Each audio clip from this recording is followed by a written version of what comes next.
Hello, I'm Bernie Rush of Lean Ireland, and today I am going to talk to you about writing a project problem statement. Now, the Collins English Dictionary describes a problem as a situation that is unsatisfactory for people, and that's exactly how you should craft your problem statement. You should describe how the process problem affects the people who are engaged in the process, the suppliers to the process, and the customers of the process. Too often I come across a problem statement that is written something like this: we need a better system to help us process supplier invoices. Now, that type of problem statement focuses immediately on finding a technical solution rather than leading the team to explore what the actual process problems are and to get an understanding of the difficulties for the people working in the process, the difficulties for the suppliers to the process, and the difficulties for the customers to the process.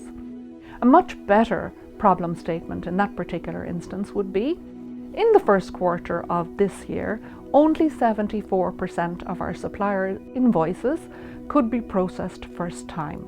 For the remaining 26%, the organisation had to revert back to the supplier. The result was that the organisation violated its contract in terms of payment days to suppliers. It created extra work for the accounts payable department and the suppliers themselves. Some of them experienced cash flow problems.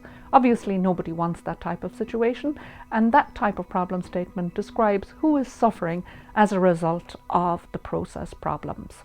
That forms a good foundation for setting the goals of the project. There are guidelines to help you craft a good problem statement. So these are, first of all, address the health and safety issues.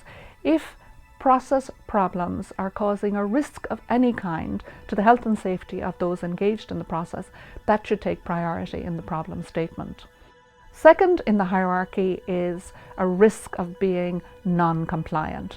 In other words, if any of the process problems will cause the organisation to fail in its regulatory or legal obligations, then that should be included in the problem statement. After that, you should look at the issue of customer satisfaction. Are these process problems causing a satisfaction issue for either your internal customer or your external customer? Then you can go on to review the 7 wastes: excessive transport, inventory, motion, waiting, overproduction, overprocessing, and defects in the process. And finally, if the process problems are causing morale issues within the organisation, that should be included, particularly if the organisation is failing to capitalise on the creative and innovative power of the team to design a better process. That should be perhaps mentioned in the problem statement. I hope that you have found these tips useful, and if you would like to know more about crafting a good problem statement or would like help with crafting a problem statement, please be sure to get in touch. We are here to help. Thank you for watching.